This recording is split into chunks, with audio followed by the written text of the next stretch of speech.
새 생명을 받은 새 사람만이 새 계명을 지킬 수 있습니다. 자, 성경에는 여러 가지 새 것을 다 말씀하셨는데요. 그 중에는 새 생명이 있고 새 사람이 있고 새 계명이 있습니다. 오늘은 이 세 가지를 중심으로 말씀을 드리겠습니다. 본문 말씀은 로마서 6장 3절로 4절입니다. 다 같이 합독하겠습니다. 무릇 그리스도 예수와 합하여 세례를 받은 우리는 그의 죽으심과 합하여 세례 받은 줄을 알지 못하느뇨. 그러므로 우리가 그의 죽으심과 합하여 세례를 받음으로 그와 함께 장사되었나니 이는 아버지의 영광으로 말미암아 그리스도를 죽은 자 가운데서 살리심과 같이 우리로 또한 새 생명 가운데서 행하게 하려 함이니라. 아멘. 자, 우리를 그리스도와 함께 살리신 것은 새 생명 가운데서 행하게 하려 하심이라고 말씀을 하고 있습니다. 그러니까 우리가 새 생명을 받아야 구원을 받는 것이라고 성경이 말씀을 하고 있는 것입니다. 오늘날 많은 기독교인들이 교회를 다니면 또 예수 믿으면 구원 받는다고 말을 하는데, 여러분, 예수 믿는 것이요 결국 새 생명을 받는 거예요. 교회 다녀도 예수 믿는다고 말은 해도 새 생명을 받지 못했다면 이 사람은 구원받지 못한 사람입니다. 자, 이 새 생명은 어떻게 받을 수 있느냐? 그리스도와 합하여 세례를 받은 자만 받을 수 있다고 말씀을 하고 있습니다. 그의 죽으심과 합하여 세례를 받은 자만 새 생명을 받을 수 있다고 말씀을 하고 있습니다. 오늘날 많은 기독교인들이 예수께서 십자가에 달려 돌아가신 사건에 대해서 세상 모든 죄를 담당하고 돌아가셨다고 이야기를 하고, 또 그 안에는 내 죄도 포함이 되기 때문에 내가 예수께서 십자가에 달려 돌아가신 그 사실을 믿으면, 죄 때문에 예수께서 돌아가셨다는 사실을 믿으면 내가 죄사함 받고 구원 얻었다고 이렇게 이야기를 합니다. 그러나 성경은 그렇게 말씀하지 않았습니다.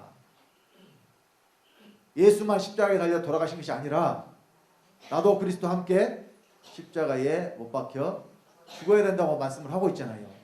그래서 새 생명을 받으려면 옛사람 예수와 함께 반드시 십자가에 못 박혀 죽어야 합니다. 자, 로마서 6장 6절로 7절 말씀 한번 보겠습니다. 다 같이 합독합시다. 우리가 알거니와 우리 옛사람이 예수와 함께 십자가에 못 박힌 것은 죄의 몸이 멸하여 다시는 우리가 죄에게 종노릇하지 아니하려 함이니 이는 죽은 자가 죄에서 벗어나 의롭다 하심을 얻었음이니라. 자, 옛사람이 나왔습니다. 그러면 이 옛사람은 새 사람이 되기 전의 사람이겠죠. 그래서 이 옛사람에게는 어떤 생명이 있느냐? 옛생명이 있어요. 새 사람에게는 새 생명이 있겠죠. 그러면 옛사람에게는 옛생명이 있습니다. 옛생명은 어떤 생명이냐? 여러분들이 태어나서 원래부터 가지고 있던 여러분 속에 있는 생명을 성경은 옛생명이라고 했습니다. 이 옛생명은요, 죄로 가득 찬 생명입니다. 왜냐? 사람은 자기 의지와 상관없이 태어나면서부터 죄를 유전받아요. 그래서 시편 51편 5절에 사람이 죄 중에 출생하고 죄 중에 잉태했다고 말씀하잖아요. 다윗이 내가 죄 중에 출생하였으며 내 모친 죄 중에 나를 잉태하였나이다 그랬는데, 다윗만 그랬을까요? 아담으로부터 난 모든 사람이 다 죄 중에 출생하고 죄 중에 잉태한 사람입니다. 그래서 사람은 죄를 배우지 않고 죄를 가르치지 않아도 죄가 사람 속에 있기 때문에 저절로 그 속에서 죄가 나와버립니다. 그래서요, 아주 어린 애들도요, 아직 말도 제대로 하지 못하는데 동생이 생기면 엄마 보는 데서는 이뻐하는 척 하다가 엄마 안 보면은 꼬집고 할퀴고 이런 일을 해요. 그러면 그거를 누가 가르쳤을까요? 안 가르쳤는데 왜 그런 어린애들에게서 동생을 할퀴고 꼬집고 그러면 그것이 선한 일이에요? 악한 일이에요? 악한 일이죠. 뭐 여러분, 얘들이 그럴 수도 있지, 그런 차원에서 넘길 문제가 아니에요. 본질적으로 사람이라는 존재가 어떤 존재인가를 우리가 알 수 있다는 거예요. 그런 사실들을 통해서. 악이 없으면 사람에게 그런 것들이 나타날 수가 없습니다. 그러니까 성경은 사람에 대해서 악한 존재라고 말씀하잖아요. 의인이 하나라도 있어요? 한 사람도 없어요? 로마서 3장 10절로 12절에 의인은 없나니 하나도 없으며 하나님을 찾는 자도 없고 다 치우쳐 한 가지로 무익하게 되고 선을 행하는 자는 없나니 하나도 없도다 그랬습니다. 선을 행하는 사람이 어쩌다 한 사람씩 있는 게 아니라니까요. 하나님 보시기에는 선을 행하는 자가 하나도 없는 거예요. 시편 143편 2절에는 주의 목전에 의로운 인생이 하나도 없나이다 그랬습니다. 어찌어찌 좀 찾아보면 그래도 선한 사람이 한 사람도 있겠지. 여러분 그런 잘못된 생각을 빨리 버리시기 바랍니다. 사람은 결코 선한 존재가 될 수가 없다는 거예요. 그래서 여러분 소돔과 고모라가 불에 타서 멸망했는데 하나님께서 그 성을 멸하실 때에 이 아브라함에게 먼저 그 사실을 알립니다. 그래서 아브라함이 그 소돔에 자기 고륙지친인 롯이 살고 있기 때문에 그 롯을 생각을 하고 여호와 하나님께 이렇게 이야기를 합니다. 하나님 만약에 저 성에 의인 50이 있다면 저 성을 멸하시겠습니까? 여호와 하나님께서 대답하시기를 의인 50을 인하여 내가 저 성을 사하리라. 근데 아브라함이 한 번만 물어본 것이 아니라 6번을 질문을 합니다. 맨 먼저 50명 물어봤잖아요. 그 다음 두 번째는 의인 45명이 있으면 어찌하시렵니까? 내가 45를 인하여 사하리라. 그 다음에는 40명. 그 다음에는 35명이 아니고 이제 30명이에요. 그 다음에는 20명. 그 다음에는 10명. 자, 아브라함이 6번째 저 성에 의인 10명 있으면 어찌하시렵니까? 내가 그 의인 10명을 인하여 저 성을 사하리라. 여호와님께서 말씀하셨어요. 그리고 이 여호와 하나님과 함께 아브라함이 나타났던 천사 둘이 소돔과 고모라로 향하게 됩니다. 그리고 이제 그 두 천사에 의해서 그 소돔과 고모라가 멸망하게 됩니다. 그러면 소돔과 고모라가 의인 몇 명이 없어서 멸망한 거예요? 우리 성도님들은 답을 잘 알아요. 그런데요, 이 목사들이 그렇게 이야기를 해요. 소돔과 고모라가 의인 10명이 없어서 멸망했다. 그러면 바꿔 이야기하자면 의인 9명은 있었는데 1명 부족해서 멸망한 거죠. 의인 10명이 없어서 멸망했으면 9명 있었는데 몇 명이 부족했어? 1명이 부족했어요. 또는 그러면 8명 있었는데 2명이 부족했어. 그랬을까요? 성경대로 하자면 의인 몇 명이 없어서 의인 1명이 없어서 그 성이 멸망당했다니까요. 소돔과 고모라뿐 아닙니다. 노아 홍수 때도 마찬가지였어요. 세상에 죄악이 관영하고 하나님께서 오직 했으면 사람 지었음을 한탄하셨을까요? 노아 홍수 때 그랬습니다. 그래서 내가 지은 이 사람부터 시작해서 코에 호흡이 있는 모든 것들을 내가 싹 쓸어버리리라 하고 하나님께서 물로 세상을 심판하신 거예요. 근데 그때 노아는 여호와께 은혜를 입어서, 여러분 노아가 의인이라 구원받은 게 아닙니다. 여러분 거기에 보면 노아는 당대의 의인이었다라 하는 말씀이 있어요. 그런데 그 말씀 이전에 어떤 말씀이 있느냐? 노아는 여호와께 은혜를 입었더라라는 말씀이 먼저 있다는 사실이에요. 그러면 은혜는 누가 많이 받아요? 정말 그래요? 자, 우리 말씀을 통해서 확인합시다. 로마서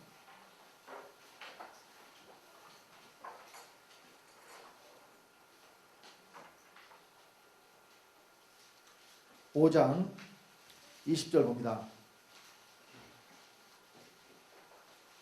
로마서 5장 20절 다 같이 합독합시다. 율법이 가입한 것은 범죄를 더하게 하려 함이라. 그러나 죄가 더한 곳에 은혜가 더욱 넘쳤나니. 자, 은혜를 더욱 넘치게 받는 사람들은 죄를 조금 진 사람이에요? 죄를 많이 진 사람이에요? 그러니까 여러분 1만 달란트 탕감 받은 사람하고 500데나리온 빚진 자 이야기 있잖아요. 성경에 예수님 말씀하신 비유가 있잖아요. 자기는 1만 달란트를 탕감을 받았는데 자기에게 500데나리온 빚진 사람을 잡아다가 옥에 가둬버리잖아요. 그 누구 이야기예요 지금? 저와 여러분 이야기잖아요.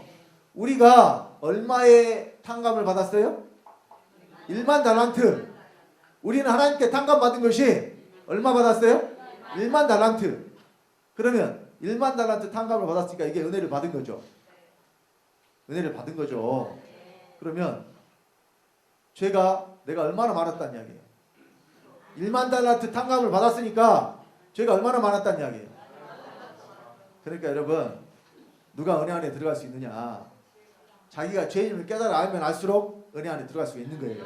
근데 내가 조금 착하다, 선하다, 의롭다 하니까 자기 선한 것으로, 자기 의로운 것으로, 자기 착한 것으로, 그것으로 사람들 앞에 나타내려고 한다니까요. 그런데 내게 선한 것이 조금도 없다라고 하는 사람은 없는데 내나요? 선한 것이 없는데 내놓으려고 하겠어요? 애초에 그런 시도조차 하지 않는다는 이야기예요. 그래서 노아가 구원받은 것은 노아가 노아의 시대에 가장 죄가 많은 사람이었어요. 근데 그는 하나님께 은혜를 받았기 때문에 은혜를 받아서 그가 의인이 된 거예요. 여러분, 그러니까 사람에게는 의가 없는데 하나님이 사람을 의롭다 하시죠. 그러면 누가 의롭다 하심을 받는다 그래요? 네, 답이 앞에 나와 있잖아요. 7절에 뭐라 그랬어요? 이는 죽은 자가 죄에서 벗어나 의롭다 하심을 얻었음이니라. 그러니까 우리가 의롭다 하심을 받으려면 죽어야 된다는 이야기예요. 죽을 때 어떻게 죽어야 돼요? 그리스도와 함께 죽어야 된다는 이야기예요. 그러면 그 사람 속에 하나님의 의이신 그리스도가 들어와요. 그럼 우리가 의를 얻은 자 되어서 하나님이 나를 보면은 의가 없지만은 내 속에 그리스도가 계시기 때문에 그 의를 보고 나를 의롭다 하시는 거예요. 이것이 우리가 의롭다 하심을 받는 겁니다. 또한 우리 안에 들어오시는 그리스도가 바로 생명으로 우리 안에 들어오시기 때문에 이 사람이 새 생명을 받은 사람이에요. 왜 새 생명이냐? 전에 없던 생명이 내 안에 들어오시니까 이것을 새 생명이라고 하는 겁니다. 원래 내가 가지고 있던 그 생명 그대로 사는 것은 새 생명을 받은 사람이 아니란 이야기예요. 자, 그래서 이 옛사람이 죽지 않으면 새 생명을 받을 수가 없으니까 우리가 반드시 예수님이 십자가에 달려 돌아가실 때 나도 함께 죽었다고 믿어야 된다는 이야기예요. 이것은 믿음으로 죽는 겁니다. 근데 이 믿음의 차이가요, 얼마나 크냐? 구원을 받을 수 있느냐 없느냐의 차이예요. 오늘 많은 기독교인들이 교회를 다니지만 그들이 예수가 죽었다고는 믿지만 내가 예수와 함께 죽었다고는 안 믿는단 말입니다. 그러니까 구원을 받을 수가 없는 거예요. 왜냐하면 새 생명을 얻을 수가 없기 때문에 그렇습니다. 우리 갈라디아서 2장 20절 말씀 봅시다. 다 같이 합독합니다. 내가 그리스도와 함께 십자가에 못 박혔나니 그런즉 이제는 내가 산 것이 아니요 오직 내 안에 그리스도께서 사신 것이라. 이제 내가 육체 가운데 사는 것은 나를 사랑하사 나를 위하여 자기 몸을 버리신 하나님의 아들을 믿는 믿음 안에서 사는 것이라. 그리스도 함께 십자가에 못 박혔다 그러죠. 그러니까 이제 내가 살아요, 내 안에 그리스도가 살아요. 그러면 그리스도는 언제 들어오셨을까요? 내가 태어날 때부터 내 안에 계셨을까요? 아니죠. 내가 그리스도와 함께 십자가에 못 박혀 죽으니까 그때 들어오신 거라니까요. 내가 그리스도 합하여 세례를 받으니까 그의 죽으심 갚아여 장사 지낸 바 되니까 그리스도가 내 안에 들어오시는 거예요. 그래서 로마서 6장 8절에 우리가 그리스도와 함께 죽었으면 또한 그와 함께 살 줄을 믿노니 함께 죽은 자만 함께 살 수 있는 줄 믿으시기 바랍니다.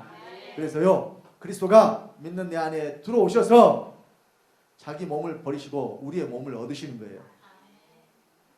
그리스도는 자기 몸을 가지고 부활하신 게 아니라니까요.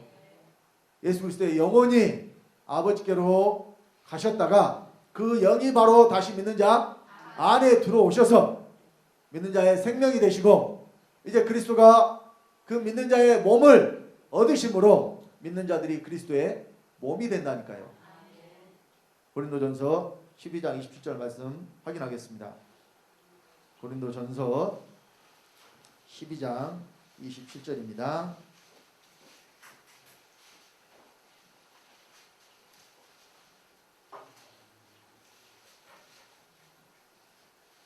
자, 다 같이 합독하겠습니다.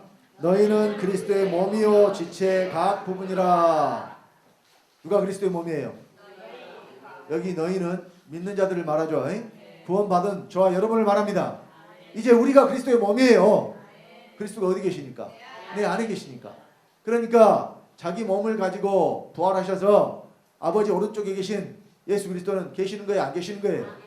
이제 그런 예수 그리스도는 안 계십니다. 그러니까 장차 공중에 구름 타고 오실 예수 그리스도도 계시겠어요? 안 계시겠어요? 그런 예수 그리스도는 안 계십니다. 어떤 그리스도만 계시느냐? 믿는 자 안으로 생명이 되어서 오시는 그리스도만 계신다는 이야기예요. 이 생명 되신 그리스도가 믿는 자 안에 들어오셔야 이 사람이 새 생명을 받은 사람입니다. 자, 그래서 예수께서 십자가에 달려 돌아가실 때 예수만 죽은 게 아니라 세상 모든 사람이 다 죽었다고 성경이 말씀을 하고 있습니다. 고린도후서 5장 14절로 15절 다 같이 합독합니다. 그리스도의 사랑이 우리를 강권하시는도다. 우리가 생각건대 한 사람이 모든 사람을 대신하여 죽었은즉 모든 사람이 죽은 것이라. 저가 모든 사람을 대신하여 죽으심은 산 자들로 하여금 다시는 저희 자신을 위하여 살지 않고 오직 저희를 대신하여 죽었다가 다시 사신 자를 위하여 살게 하려 함이니라. 아멘. 한 사람이 모든 사람을 대신하여 죽었은즉 모든 사람이 죽었다고 그러잖아요. 여기 예의가 있어요? 모든 사람이죠? 다 포함합니다. 전체를 다 말씀하는 거예요. 아직 태어나지 않은 사람까지도 이미 예수와 함께 십자가에 못 박혀 죽었어요. 하나님 편에서는. 그런데 문제는 이 사실을 믿는 사람이 있고 믿지 않는 사람이 있다는 이야기예요. 아예 예수를 모르는 불신자들은 내두고라도 교회 안에서도 이 사실을 믿는 자와 믿지 않는 자가 있습니다. 이 사실을 믿지 않는 자들은 구원받을 수가 없다는 이야기예요. 왜냐하면 죽은 자가 죄에서 벗어나 의롭다 하심을 얻는다 그랬죠. 죽을 때 그리스도 함께 죽지 않으면 우리가 하나님의 의이신 그리스도를 얻을 수가 없다는 것이고, 곧 다시 말하면 새 생명을 얻을 수가 없다는 것입니다. 새 생명을 얻지 못하는데 구원받을 수 없다는 뜻입니다. 그래서요, 하나님께서는 이 새 생명을 우리에게 주시고 뭘 새롭게 하느냐? 우리의 속을 새롭게 하신다고 말씀을 합니다. 고린도후서 4장 16절입니다. 다 같이 합독합시다. 그러므로 우리가 낙심하지 아니하노니 겉사람은 후패하나 우리의 속은 날로 새롭도다.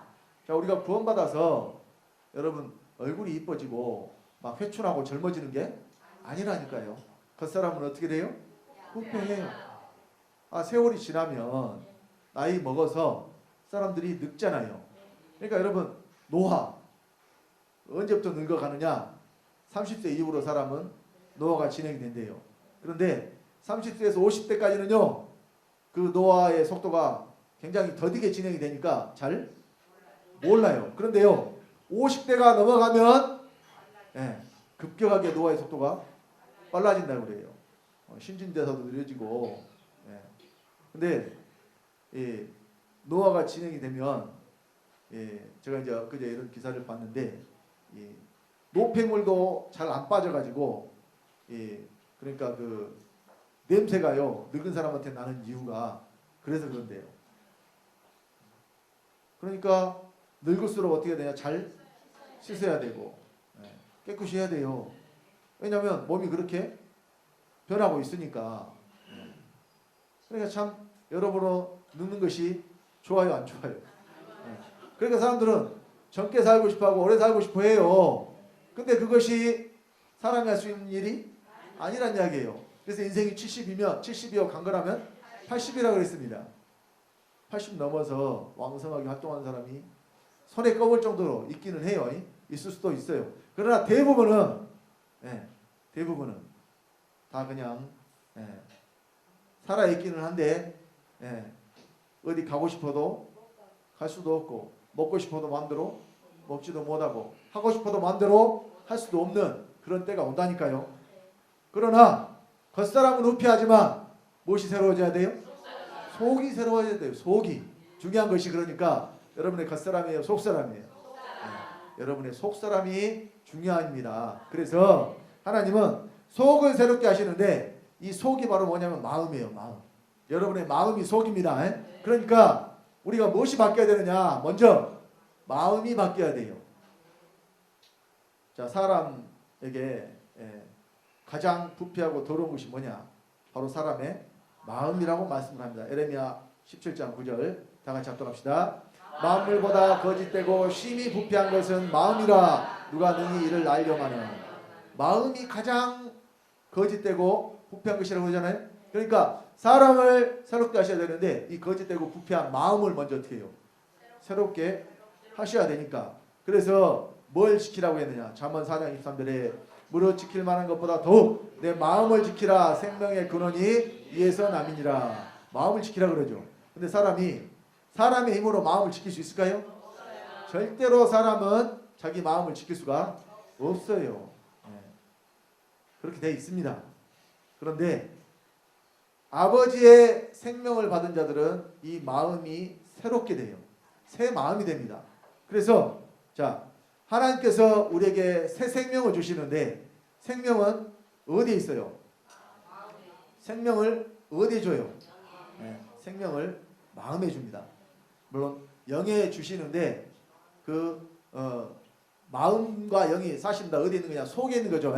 그래서 하나님이 우리를 새롭게 하시는데 뭘 먼저 새롭게 하시느냐? 마음을 새롭게 하신다고 그래요. 자, 로마서 12장 2절 합독합니다. 너희는 이 세대를 본받지 말고 오직 마음을 새롭게 함으로 변화를 받아 하나님의 선하시고 기뻐하시고 온전하신 뜻이 무엇인지 분별하도록 하라. 자, 오직 마음을 새롭게 함으로. 그러면 스스로 마음을 새롭게 할 수 있는 것처럼 여러분 오해할 수도 있어요.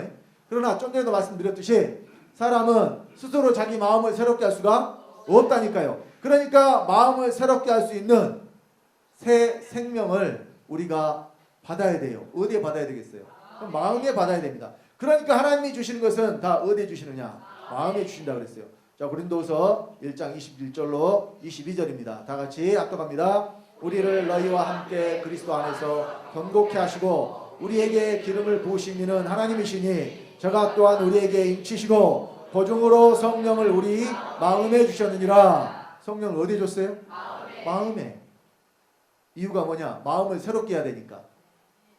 만물보다 거짓되고 부패한 것이 마음이기 때문에 이 마음이 새로워지지 않으면 우리가 새 사람이 될 수가 없기 때문에 먼저 마음을 깨끗하게 하는 거예요.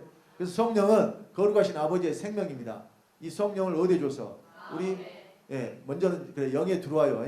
근데 영에 성령이 들어오시면 무엇이 변화되느냐? 우리의 마음이 변화됩니다.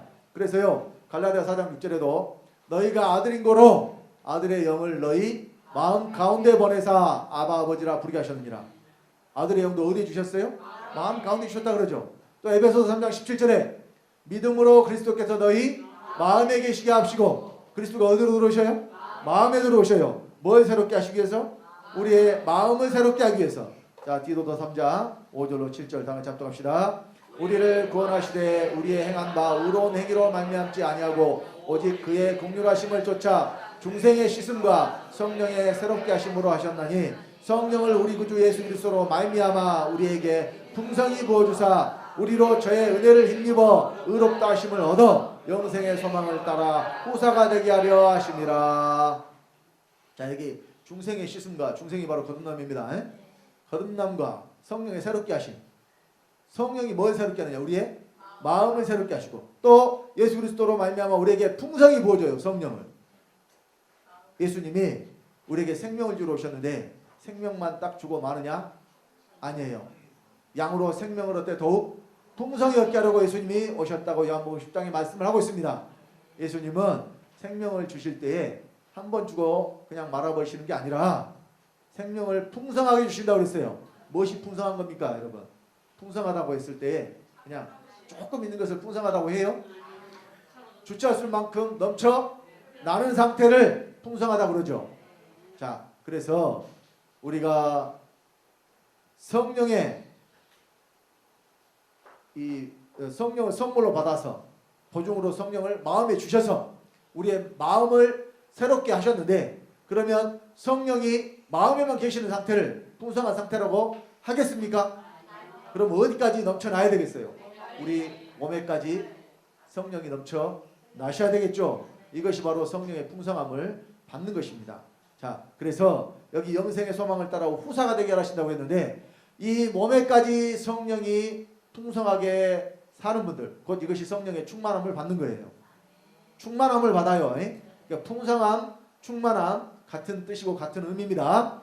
그래서 성령의 충만함을 받은 자들은 그냥 그 자체가 성령이에요. 성령이 여러분 뭐 제3위로 계시는 이 또 다른 하나님이 아니라니까요. 아버지가 우리에게 주시는 거룩한 생명을 성령이라고 해요. 그러니까 성령의 충만함을 받은 사람들은 그 걸어다니는 성령이에요. 이러면 또 어떤 사람들은 성령 모욕죄라고 할지도 몰라요. 성령 모욕죄가 뭔지도 모르고 어떻게 감히 사람이 성령이라고 하냐. 그러면 성령 우리가 받았으면 성령을 또 선물로 주신다 그랬잖아요. 성령을 받았으면 그 성령이 누구 거예요? 내가 선물로 받았으니까 내 거 아닙니까? 곧 내 생명이 된다는 이야기예요. 성령이. 그런데 내 생명이면 내 안에만 있어야 돼요? 내 몸을 통해서 막 나타나야 돼요? 살아있는 존재는 자기 생명을 마음껏 자기 몸을 통해서 나타내죠. 병든 사람 아니고는 병원에 누워있으면 생명을 나타내려고 해도 나타낼 수가 없어요. 몸이 병들었기 때문에. 그러니까 자, 몸이 늙으면은 마음은 온유로 돼. 몸이 말을 듣지 않기 때문에, 그러니까 마음은 청춘이란 말을 하죠. 그거 젊은 사람들이 마음은 청춘이란 소리예요? 늙은 사람들이 마음은 청춘이란 소리예요? 젊은 사람들은 마음이 청춘이란 소리 안 해요. 왜? 지금 실제로 청춘인데 뭘 마음이 청춘이란 소리를 하겠어요. 그런데 나이가 들어버리니까 마음은 여전히 그냥 방년이 몇 살이에요? 16세요. 28에 16. 28 청춘이라고 그러잖아요. 28에 16. 16세가 방년이에요. 물론 이제 꽃다울 방자 써서 꽃다운 나이를 말합니다만은, 그때 그 사람들은 마음이 청춘이라는 소리를 절대 안 해요. 왜? 다 청춘이지 무슨 마음만 청춘이에요. 근데 여기도 보니까 마음만 청춘인 분들이 꽤 앉아 계시네요. 이게 근데 현실적으로 그렇다 그 말이에요. 마음은 그냥 어렸을 때 살았던 기억이 엊그제 같은데 벌써 백발이 성성한 그런 노년이 돼버렸으니 인생이 이렇게 흐르는 물과 같이 빨리 흘러버렸어요. 그러면 하나님의 말씀대로 머지않아 우리 육체는 흙으로 돌아가게 될 것이고, 그러면 영혼은 이제 아버지께로 돌아가겠죠. 그런데 갈 때에 우리가 가지고 갈 수 있는 것이 딱 한 가지밖에 없어요. 세상 것은 아무것도 가져갈 수가 없지만 아버지의 생명으로 충만하게 채워서 그것만 아버지께로 가지고 갈 수가 있다는 거예요. 그러니까 다른 거 하지 마시고 아버지의 생명으로 충만하게 여러분 속에 채우시기 바랍니다. 충만하게 채운 것은 속에만 채워진 것이 아니라 내 몸에까지도 막 나타나는 거예요. 이것이 풍성함이고 이것이 충만함입니다. 그래서 이 그리스도와 함께 죽었다고 믿는 자들에게 새 생명을 주셔서 뭘 먼저 새롭게 하느냐? 마음을 새롭게 하는데, 이 마음이 새롭게 된 이 사람을 새 사람이 되게 하십니다. 새 것이 되게 하신다 그 말이에요. 속만 새 것이 됐다고 해서 새 것이라고 할 수 있을까요? 속만 새 것이 돼서는 온전한 새 것이라고 할 수가 없습니다. 여러분 몸까지 새 생명으로 충만하게 채워진 사람이 새 사람이고 새로운 피조물이 된 사람입니다. 고린도서 5장 17절 다 같이 합독합니다. 그런즉 누구든지 그리스도 안에 있으면 새로운 피조물이라. 이전 것은 지나갔으니 보라 새 것이 되었도다. 새로운 피조물, 새로 지으심을 받은 자라 말씀인데, 그러면 어떻게 새 것이 될 수 있느냐? 이전 것이 지나가야. 이전 것이 지나가야 새 것이 되지. 옛 것을 그대로 두고 새 것이 될 수가 없다는 이야기예요. 여러분 집을 지을 때 새 집을 지어야 되는데 오래된 옛날 집이 있어요. 그러면 그 집을 그대로 두고 거기에 새 집을 지을 수 있습니까? 불가능해요. 할 수 없는 일입니다. 새 집을 지으려면 어떻게 해야 돼요? 그거 다 헐어버리고 깨끗이 다 없애버리고 난 다음에 거기에 새 집을 짓는 겁니다. 마찬가지예요. 하나님이 새 것을 새로운 피조물이 되게 하실 때도 어떻게 하느냐? 첫 것을 폐하고 거기에 새 것을 지으신다고 말씀하십니다. 자, 우리 히브리서 10장. 예수님이 그래서 이 뜻을 행하러 왔다고 말씀하셨어요. 첫 것을 폐하는 그 일을 행하러 오셨다고 말씀을 하고 있습니다. 자, 히브리서 10장 9절로 10절 봅니다.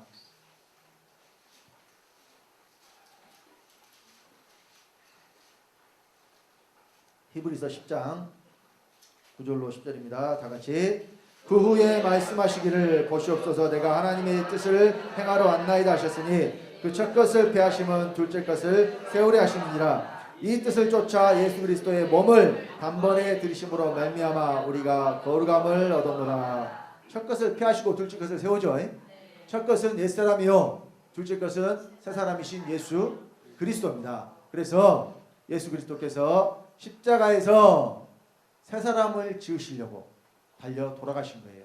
자, 에베소서 2장 14절로 16절입니다. 다 같이 합독합시다.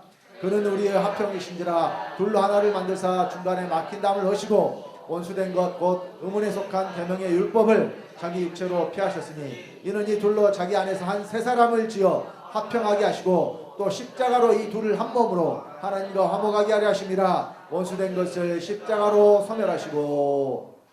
십자가에 달려 돌아가신 목적이 우리의 죄만을 사해 주시기 위함이 아니라고 하잖아요. 이 둘로 자기 안에서 새 사람을 지어요. 새 사람을 지을 때 둘로 지어요. 하나로 지어요, 둘로 지어요. 여기 둘이 바로 믿는 나와 그리스도가 하나가 되는 것을 말해요. 그래서 16절에 또 십자가로 이 둘을 한 몸으로 그리스도와 내가 어떻게 돼요? 한 몸이 돼요. 그런데 어떻게 한 몸이 되느냐? 그리스도는 자기 몸을 버리셨고 우리는 옛사람이 죽어버렸어요. 곧 옛생명이 십자가에 못 박혀 죽어버렸어요. 그러면 새 생명이신 그리스도가 내 안에 들어오심으로 나는 생명을 얻고 그리스도는 자기 몸을 버렸기 때문에 내 안에 들어서 믿는 자 저와 여러분의 몸을 얻으시는 거예요. 그러니까 믿는 저와 여러분의 몸이 그리스도의 몸이 되는 겁니다. 이것이 둘로 하나를 만드시는 거예요. 이 사람이 바로 새 사람입니다. 그리스도가 어디 계셔야? 여러분 안에 계셔야 새 사람 되는 줄 믿으시기 바랍니다. 여러분 세상에서는요 새 사람이 된다 그러잖아요. 어떤 사람이 변화되고 바뀐 삶을 살면 그 사람이 어떻게 됐다 그래요? 새 사람 됐다. 여러분 세상에서는요 마음 잡고 좀 착하게 살아보려고 하는 사람들이 있습니다. 그 사람들에 대해서 아 저 사람 새 사람 됐다 이렇게 이야기를 하는데 성경은요 우리가 새 사람 되는 일에 있어서 새 사람이 되는 것이 아니라 새 사람을 입는 것이라고 말씀을 합니다. 새 사람을 어떻게 해야 돼요? 입어야 돼요. 자, 왜 새 사람이 된다라고 말씀하지 않고 입어야 된다고 말씀을 하느냐? 새 사람은 내가 결심하고 노력해서 될 수 있는 것이 아니기 때문에 하나님께로부터 우리가 입어야 되기 때문에 하나님께로부터 오는 것을 덧입어야 되기 때문에 그래서 성경은 옛사람은 벗어버리고 새사람은 입으라고 말씀을 하고 있습니다. 우리 골로새서 3장 5절로 10절 말씀 보겠습니다. 다 같이 합독합니다. 그러므로 땅에 있는 지체를 죽이라. 곧 음란과 부정과 사욕과 악한 정욕과 탐심이니 탐심은 우상 숭배니라. 이것들을 인하여 하나님의 진노가 임하느니라. 너희도 전에 그 가운데서 할 때에는 그 가운데서 행하였으나 이제는 너희가 이 모든 것을 벗어버리라. 곧 분과 악이와 해방과 너희 입에 부끄러운 말이라. 너희가 서로 거짓말을 말라. 옛사람과 그 행위를 벗어버리고 새사람을 입었으니 이는 자기를 창조하신 자의 형상을 쫓아 지식에까지 새롭게 하심을 받는 자니라. 자, 땅에 있는 지체를 죽이는 것이 곧 옛사람과 그 행위를 벗어버리는 거예요. 땅에 있는 지체를 어떻게 죽입니까? 십자가에 못 박아 죽이는 겁니다. 땅에 있는 지체는 우리가 죽일 수가 없어요. 옛 생명은 반드시 예수와 함께 십자가에 못 박아야 죽일 수가 있습니다. 그래서 로마서 6장 6절에 우리 옛사람이 예수와 함께 십자가에 못 박힌 것은 죄의 몸이 매라 우리가 다시는 죄에게 종노릇하지 아니하리니 이는 죽은 자가 죄에서 벗어나 의롭다 하심을 얻었음이니라. 이렇게 말씀하고 있는 거예요. 자, 그래서 우리가 십자가에 달려 죽는 것이 처음 믿을 때 한 번으로 끝나는 것이 아니라는 이야기예요. 우리가 그리스도와 함께 날마다 죽어야 된다고 성경이 말씀을 하고 있습니다. 자, 우리 먼저 예수님이 하신 말씀을 확인합시다. 누가복음 9장 23절입니다.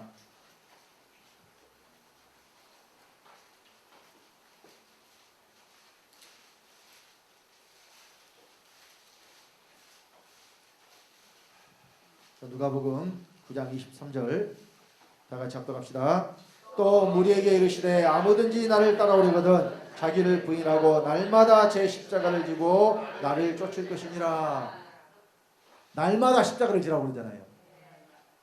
날마다 왜 십자가를 져야 되느냐? 날마다 십자가를 져야 되는 이유에 대해서 사도 바울을 통해서 고린도후서 4장 10절로 11절에 말씀을 해주고 있습니다. 찾겠습니다. 고린도후서 4장 10절로 11절입니다.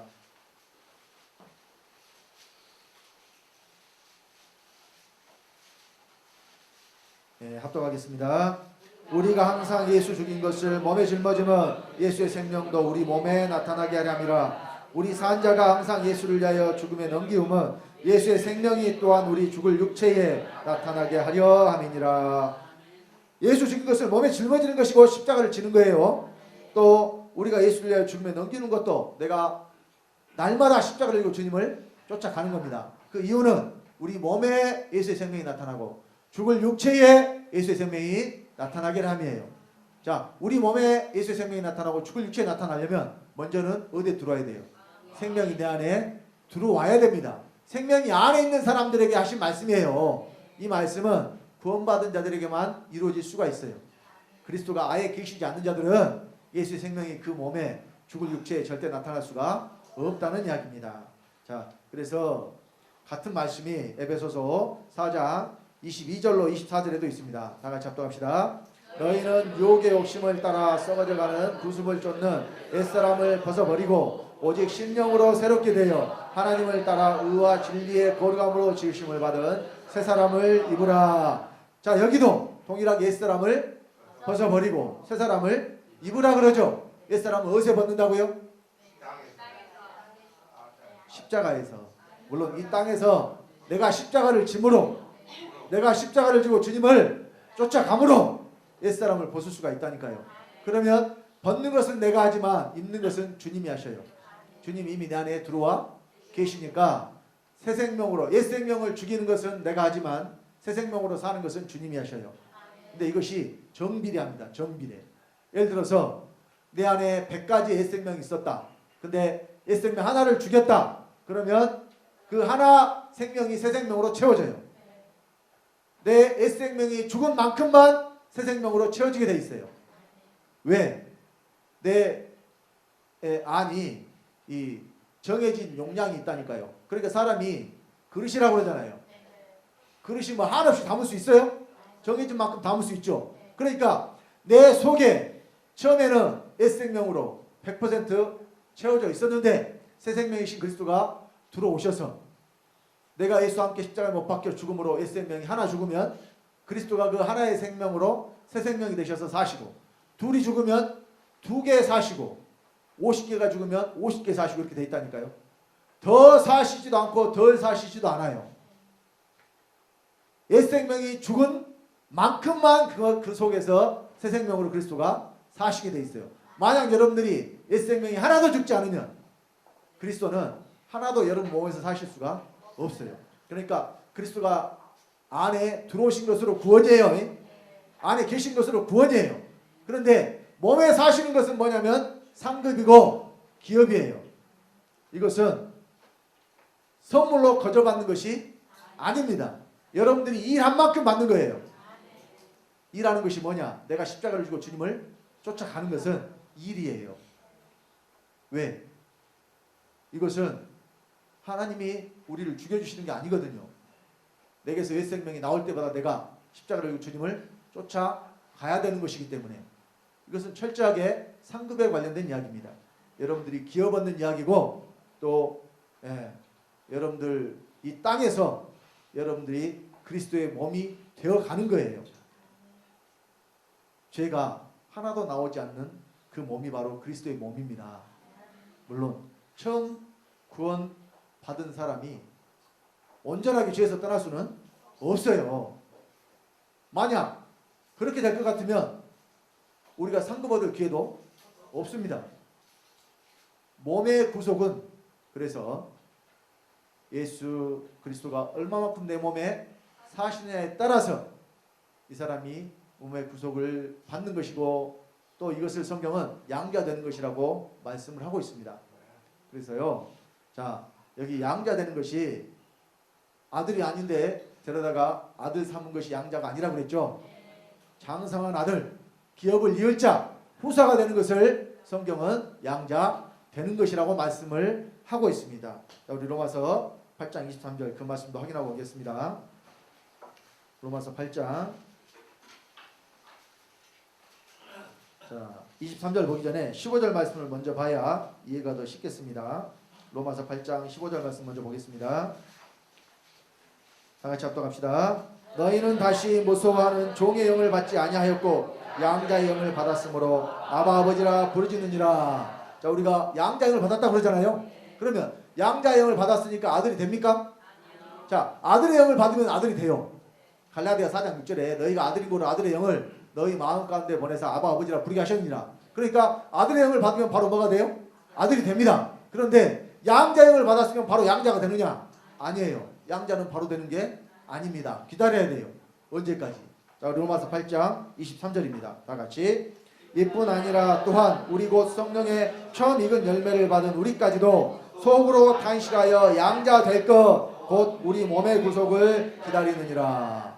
양자 될 것이라 그랬죠. 근데 그것이 뭐냐? 곧 우리 몸의 구속. 그러니까 몸이 구속 받는 것이 우리가 뭐 되는 거예요? 양자 되는 거예요. 그럼 이 양자가 아들이 아닌데 데려다가 아들 삼는 거예요? 아니면 장성한 아들이 되어서 기업을 이을 자, 후사가 되는 거예요? 몸이 구속받는 자가 후사가 되는 겁니다. 이것은 상급받는 이야기고 기업받는 이야기지 구원받는 이야기가 아니에요. 그래서 아들의 영을 곧 또 양자 영이라고 말씀을 한 겁니다.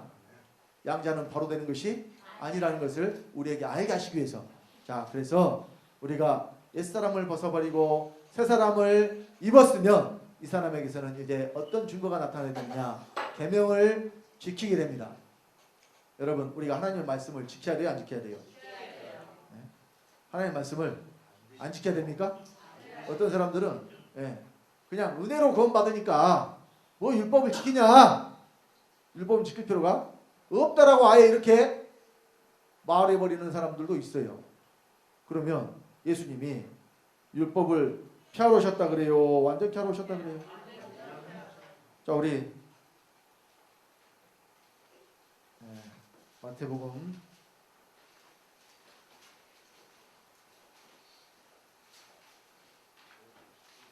5장 17절입니다.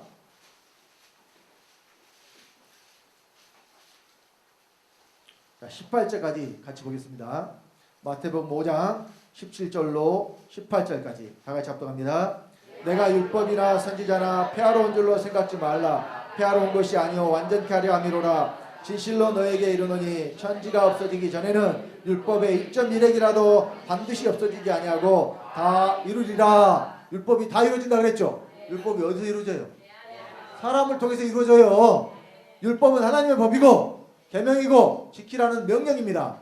그러면 이 율법이 1.1핵이라도 다 없어지지 않고 이루어진다는 것은 누구를 통해서 이루어지느냐? 사람을 통해서 이루어진다는 말씀이에요. 그러면 자, 이 하나님의 율법은 누구만 지킬 수 있느냐? 하나님만 지킬 수 있어요. 여러분, 개가 사람의 법 지킬 수 있어요? 없어요? 개는 절대 사람의 법을 지킬 수가 없습니다. 왜냐? 개는 개의 생명만 가지고 있지 사람의 생명이 그 속에 없기 때문에 그래요. 그러나 자, 사람은 물론 사람도 하나님 법을 지킬 수가 없어요. 그런데 사람이 하나님 되면 하나님 법 지킬 수가 있어요. 그러니까 성경은 사람을 하나님 되게 하신다고 그러잖아요. 자, 우리 요한복음 10장 34절로 35절 말씀입니다. 다 같이 합독합시다. 예수께서 가라사대 너희 율법에 기록한 바 내가 너희를 신이라 했노라 하지 아니하였느냐? 성경은 피하지 못하나니 하나님의 말씀을 받은 사람들을 신이라 하셨거든. 말씀을 받으면 뭐가 돼요? 신이 된다고 그러잖아요. 신이 누구예요? 하나님이잖아요. 그럼 여러분, 하나님이 아들 나면 하나님 아들 나면 뭐 해야 돼요? 하나님이 해야 된다니까요. 이것이 여러분 당연한 거예요. 사람이 자식 나면, 개가 새끼 나면, 소가 새끼 나면, 이런 것은 다 맞다고 하는데 오늘날 기독교인들이 하나님의 아들 나면 뭐냐 물어보면 말을 못해요. 한 번도 들어본 적이 없거든요. 근데 성경에 있어요, 없어요? 사람이 하나님 된다는 말씀이 성경에 있잖아요. 그러면 우리가 하나님의 아들이라면 우리도 뭐 되는 거예요? 하나님 되는 거예요. 여러분, 여기서 우리가 하나님 된다는 것은 전지전능 하나님 말씀 하고 있는 게 아니에요. 아버지의 생명받은 하나님 아들 된다는 이야기예요. 그러니까 하나님 아버지의 생명을 받았기 때문에 살 때 우리가 그 하나님의 생명으로 산다는 이야기예요. 그래서 자, 새 언약 안에서는, 그러니까 하나님이 말씀하시는 것은 다 새 것. 그러니까 구약에는 말씀이 이루어질 수가 없었어요. 실제가 아직 아니었기 때문에. 그러나 예수 그리스도로 말미암아서는 모든 것이 실제로 다 이루어집니다. 그래서 말씀도 옛 언약이 있고 약속도 옛 언약이 있고 새 언약이 있어요. 새 언약이 뭐냐? 예레미야 31장 31절로 34절입니다. 다 같이 합독합시다. 나 여호와가 말하노라. 보라, 날이 이르리니 내가 이스라엘 집과 유다 집에 새 언약을 세우리라. 나 여호와가 말하노라. 이 언약은 내가 그들의 열조의 손을 잡고 애굽 땅에서 인도하여 내던 날에 세운 것과 같지 아니할 것은 내가 그들의 남편이 되었어도 그들이 내 언약을 파하였음이니라. 나 여호와가 말하노라. 그러나 그날 후에 내가 이스라엘 집에 새로운 언약은 이러하니 곧 내가 나의 법을 그들의 속에 두며 그 마음에 기록하여 나는 그들이 하나님 되고 그들은 내 백성이 될 것이라. 그들이 다시는 각기 이웃과 형제를 가르쳐 이르기를 너는 여호와를 알라 하지 아니하리니 이는 작은 자로부터 큰 자까지 다 나를 알미니라. 내가 그들의 죄악을 사하고 다시는 그 죄를 기억지 아니하리라. 여호와의 말이니라. 자, 여호와는 이미 법을 어디에 두고? 속에 두고 마음에 기록한다 그러잖아요. 이것이 새 언약입니다. 구약에는 옛 언약 안에서는 법이 어디에 있었어요? 사람 밖에 있었어요. 그러니까 사람들이 하나님의 법을 지킬 수가 없었어요. 근데 이제는 새 언약은 하나님의 법을 사람 속에 두신다 그러잖아요. 마음에 기록한다 그러죠. 그래서 이 우리 마음에 기록하신 하나님의 법이 바로 뭐냐? 생명의 성령의 법이에요. 자, 우리 로마서 8장 1절 보겠습니다.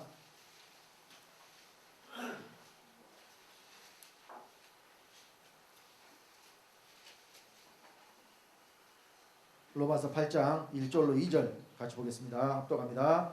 그러므로 이제 그리스도 예수 안에 있는 자에게는 결코 정죄함이 없나니 이는 그리스도 예수 안에 있는 생명의 성령의 법이 죄와 사망의 법에서 너를 해방하였습니다.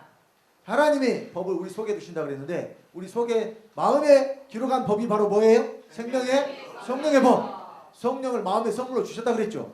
이제 이 법이 안에 기록된 사람은 이 법대로 살 수가 있다니까요. 법이 어디에 있으니까? 안에 있으니까. 그래서 예수님이 우리에게 새 계명을 주셨는데 이 새 계명이 뭐냐? 바로 서로 사랑하라는 겁니다. 자, 요한복음 13장 34절 다 같이.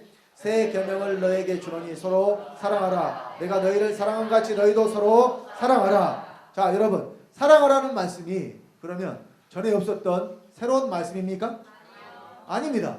이미 성경에는 서로 사랑하라는 말씀이 기록이 되어 있어요. 그래서 사도 요한이 이렇게 말씀을 합니다. 요한일서 2장 7절로 8절 다 같이. 사랑하는 자들아, 내가 새 계명을 너에게 쓰는 것이 아니라 너희가 처음부터 가진 옛 계명이니 이 옛 계명은 너희의 들은 바 말씀이거니와 다시 내가 너희에게 새 계명을 쓰노니 저에게와 너희에게도 참된 것이라. 이는 어둠이 지나가고 참빛이 벌써 비침이니라.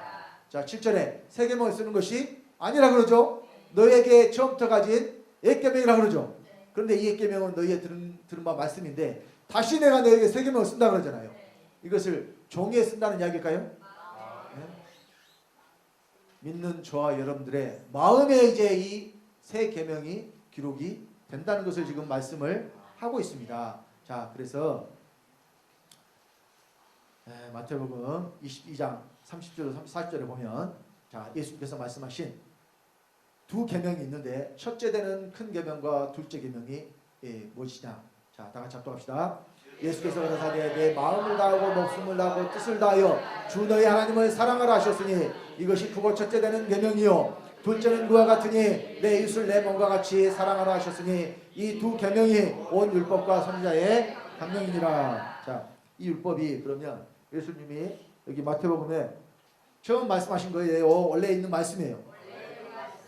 자, 신명기 6장 4절로 5절 다 같이 합독합니다. 이스라엘아 들으라. 우리 하나님 여호와는 오직 하나님 여호와시니 너는 마음을 다하고 성품을 다하고 힘을 다하여 내 하나님 여호와를 사랑하라. 여호와를 사랑하는 말씀이 있죠. 레위기서 19장 18절입니다. 다 같이 합독합시다. 원수를 갚지 말며 동포를 원망하지 말며 이웃 사랑하기를 내 몸과 같이 하라. 나는 여호와니라. 이웃을 사랑하는 말씀도 있죠. 여러분, 말씀이 없었던 게 아니에요. 그럼 뭐가 없었느냐? 말씀을 지킬 수 있는 능력이, 그렇죠, 생명이 사람에게 없었다는 이야기예요. 그런데 이제는 하나님이 그 말씀을 지킬 수 있는 생명을 어디에 넣어주시고 사람 속에, 마음에 넣어주시고 이제는 그 계명을 지키라고 말씀하시는 거예요. 하나님이요, 할 수 없는 것을 사람에게 하라고 강요하시는 게 아니라니까요. 할 수 있는 생명을 사람 속에 넣어주시고 그 생명으로 살라고 우리에게 요구하시는 겁니다. 그래서 하나님이 속에 없는 사람들은 서로 사랑하라 하신 이 계명을 지킬 수가 없습니다. 왜? 누가 사랑이냐? 하나님이 사랑이시기 때문에 그렇습니다. 요한일서 4장 7절로 8절 다 같이 합독합시다. 사랑하는 자들아, 우리가 서로 사랑하자. 사랑은 하나님께 속한 것이니 사랑하는 자마다 하나님께로서 나서 하나님을 알고 사랑하지 아니하는 자는 하나님을 알지 못하나니 이는 하나님은 사랑이심이라. 자, 누가 사랑이에요? 사람은 사랑이 아니에요. 그러면 서로 사랑하라 하신 이 말씀을 지킬 수 있는 자들은 속에 하나님이 계신 자들만. 하나님이 없는 사람은 그러니까 사랑할 수가 없다니까요. 성경이 말씀하고 있는 사랑은 인간의 사랑을 말하는 것이 아닙니다. 하나님의 생명이 곧 사랑입니다. 그래서 하나님이 사랑이시기 때문에 하나님 된 자들만 사랑할 수 있는 줄 믿으시기 바랍니다. 자, 그래서 우리 마지막으로 빌립보서 2장 13절 말씀 드리겠습니다.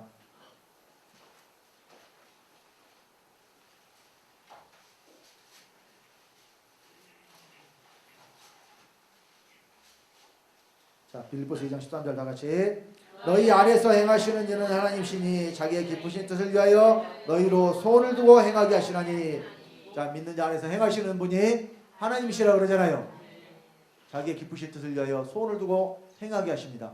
뭘 하게 하시느냐? 서로 사랑하게 하시는 거예요. 그래서 사랑하는 자는 하나님을 알고 사랑하지 않는 자는 하나님 그 속에 없으므로 형제를 사랑할 수가 없다고 하잖아요. 보이는 형제를 사랑치 못하는 자가 보이지 아니하시는 하나님을 사랑할 수가 없다라고 말씀하신 겁니다. 하나님이 어디 계십니까? 여러분 안에 계십니까?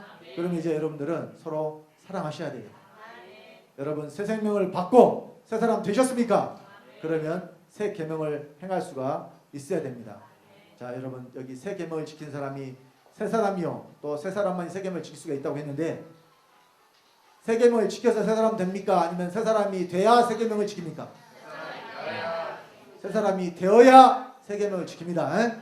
그래서 그리스도가 여러분 안에 계시고 그 그리스도가 여러분의 새 생명이 되셨고 이제 여러분들은 새 사람이 되셨으니까 서로 사랑하라 하신 말씀처럼 새 계명을 지키는 우리 사랑하는 주한교회 성도님들이 다 되시기를 예수 그리스도 이름으로 간절히 축원드립니다. 기도하겠습니다. 아버지 하나님, 주님 은혜를 감사드립니다. 이 시간 새 생명을 받은 자들이 새 사람이요 그들이 또한 새 계명을 지킬 수 있는 자들이라고 말씀 전했습니다. 우리 사랑하는 주한교회 성도님들은 한 사람도 빠짐없이 이 새 생명을 얻은 새 사람들이 되어서 이 땅에서 아버지의 계명을 지키는 사랑하는 아버지의 후사들 다 되도록 복 주시고 인도하여 주시옵소서. 말씀 가운데 함께 하신 주님께 감사를 드리며 주 예수님으로 말미암아 주 예수님의 생명을 받고 주 예수가 된 하나님의 아들 주성래 목사가 기도드렸습니다. 아멘. 우리 다 같이 일어나셔서